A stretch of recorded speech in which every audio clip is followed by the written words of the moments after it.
Halos lahat ng budget bourbon na available sa Maynila ay nasubukan ko na. Jim Beam, Bullet, Maker's Mark, Buffalo Trace, Wild Turkey, ito na ang last. Pagkatapos nito, next level na tayo. Hopefully. Welcome to Russell Rice Reviews. Ngayong gabi, iinumin natin ang Four Roses Kentucky Straight Bourbon Whiskey. Aaminin ko, nung nagsisimula pa lang ako mag-explore ng bourbon, siguro mga pagkatapos ng 3 bote, naisip ko, alam mo itong bourbon, pare-pareho lang. Compared sa Scotch, pare-pareho lang siya. Naniwala ako dati na try one, you've tried it all. Kasi parang walang variation talaga nung una. Yung pala, ignorante lang ako. I knew nothing. So, akala ko pag sinabing bourbon, matik, yun lang, matamis, may caramel, vanilla, amoy kahoy, yun na. Pero, nagbago ang lahat nung matikman ko ang Maker's Mark at yung Wild Turkey. Iba pala. Iba pala kapag yung bourbon mataas yung wheat content gaya ng Maker's Mark o kaya mataas yung rye content gaya ng Wild Turkey. So, pagkatapos kong masubukan yung dalawang yun, natutunan ko na malaki din pala ang variation sa bourbon. At for sure, mas malaki pa ang ma-perceive nating pagkakaiba pag mas tumaas ang budget ng Russell Rice Reviews at kaya na natin bilhin ang mga mas mahal na bourbon. Pero ngayong gabi, ito ang focus natin. Isa sa mga, gaya ng sabi natin kanina, budget bourbon na accessible dito sa Maynila, ang Four Roses. So, gaya ng ginagawa natin sa lahat ng ating video, dinidefine natin kung ano ang ating iniinom. So, ang Four Roses ay Kentucky Straight Bourbon Whiskey. Ibig sabihin, at least 51% corn ang grain component. At ito ay aged sa brand new oak container. Walang coloring, walang flavoring. At nung nilagay sa bote, hindi mabababa sa 40% ang alcohol. Ang Kentucky Straight Bourbon Whiskey ay dapat aged for 2 years at least. At kapag aged for less than 4 years naman, dapat nakasulat sa label.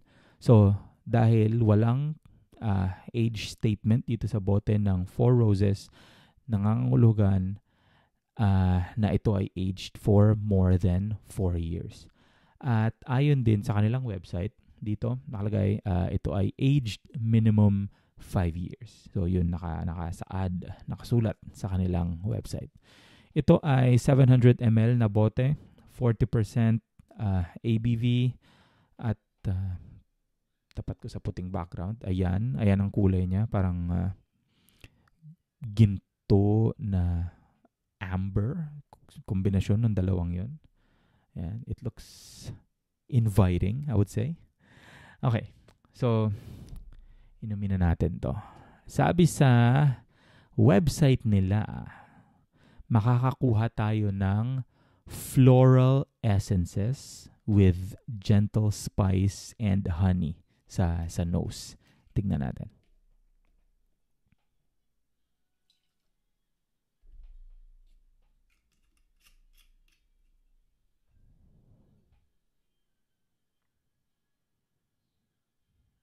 Bango na ito, man.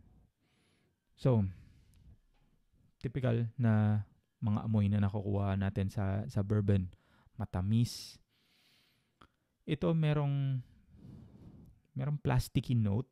So, yung amoy ng saging nandun. So, 'di ba pag naamoy mo yung Jack Daniels, 'di ba? May amoy saging. Meron din siya nito.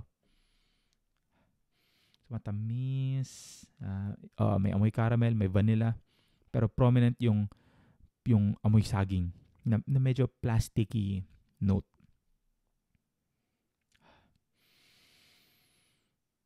Kahoy, lakas din ng amoy kahoy, amoy lapis. So yun yung oak.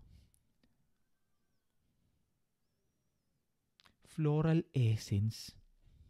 Di talaga ako magaling sa ganda pero wala nakukuha parang anything floral. Spice, sure.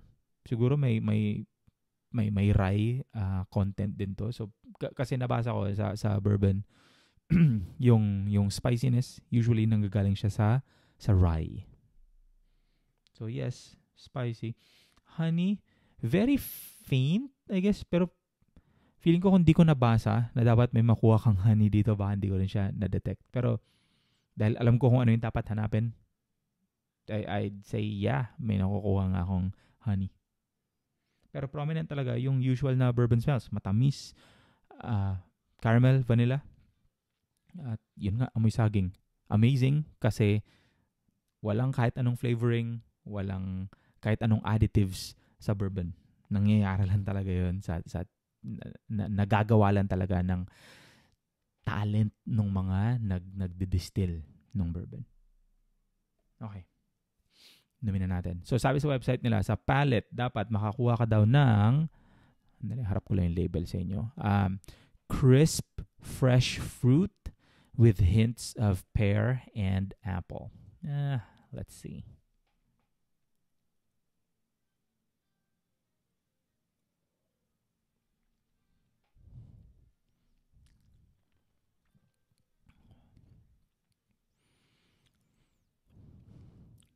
Masasabi ko lang, kung ano yung nakuha mo sa nose, reflected siya sa palate.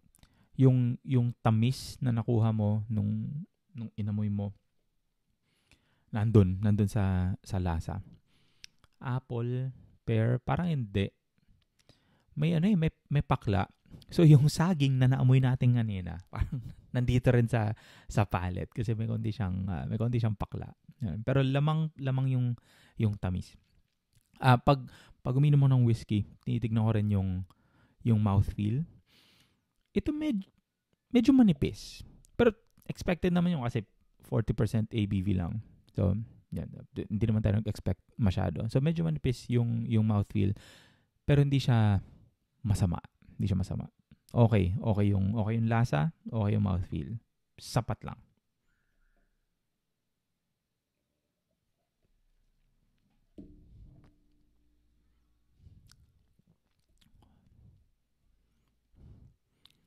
Oh yeah, alcohol burn, wala masyado.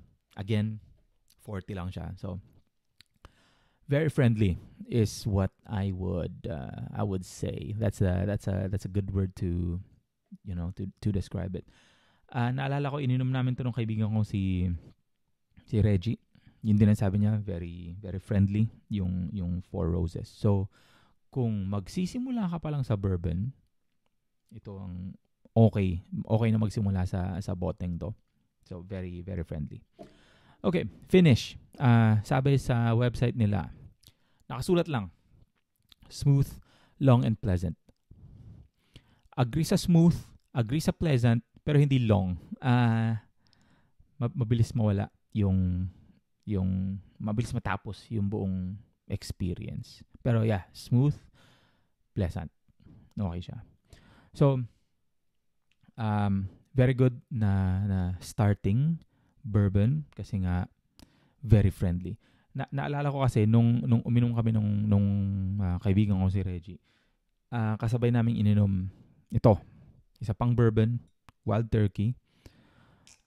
Ito, ang Wild Turkey kasi kilala sa mataas na rye content. So nabanggit natin kanina, kapag yung whiskey mo mataas yung rye content, usually spicy yan. So, kung ikukumpara mo naman talaga yung Four Roses bourbon sa Wild Turkey, mas friendly talaga yung Four Roses kasi ito medyo challenging to yung Wild Turkey. Tsaka lamang siya ng 1 percentage point sa lakas nung alcohol. This is hindi, 0.5 lang pala. 40.5% versus this one na 40. I don't know if the 0.5 is enough to make a difference. Pero yeah, baka nga. Try natin ulit.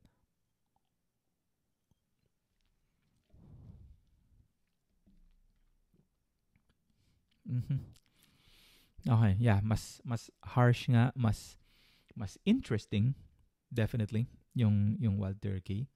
Pero if you're looking for something friendly, madaling inumin, masarap. Usually, 'di ba? Kasi pag sinabing friendly yung inumin, inisip ng mga tao ay boring. Hindi boring to. Friendly, madaling inumin at masarap. Okay siya. Pero kung ikaw yung adventurous, right? Gusto mo nang medyo mas challenging, mas harsh, and go for wild turkey. Pero kung first time mo mag-bourbon, okay to. Tsaka kung hindi mo first time naman, kung feeling mo lang graduate ka na sa Jack Daniels, 'di ba? Kunwari, parang pag may nag-offer sa'yo ng Jack Daniels, parang ano ba yan, ang mainstream. Parang ayaw mo na ng gano'n, kunwari. Okay, subukan itong Four Roses. Ayos talaga to. Okay. Salamat sa panonood. Tandaan, drink less, drink better. Hanggang sa muli.